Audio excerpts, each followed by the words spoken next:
सफ़ा number 49 तफरीक। Plate में 6 लड्डू थे। उसमें से बच्चों ने लिए 1, 2 लड्डू। प्लेट में कितने कितने लड्डू रहे?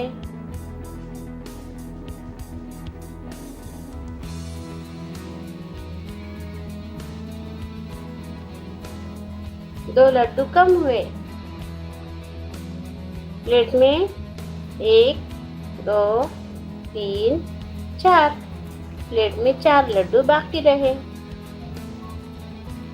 तफरीक की इस मिसाल को 6 तफरीक 4 बराबर 2 लिखते हैं। टोकरी में 5 चूजे थे। उसमें से 2 चूजे बाहर निकल गए। टोकरी में कितने चूजे बाकी रहे?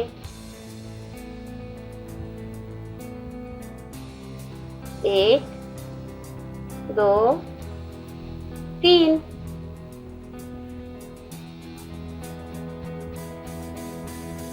3 मेंढक थे। 3 में से 1 मेंढक पानी में चला गया, कम हो गया।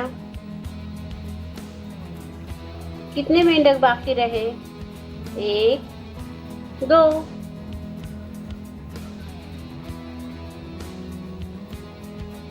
चूहे मामा एक पूरी ले भागे। टोकरी में कितनी पूरियां बची?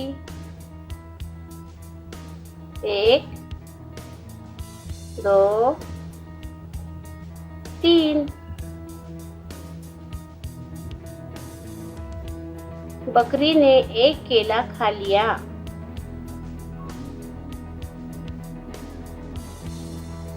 टोकरी में कितने केले बचे? 1, 2, 3, 4, 5।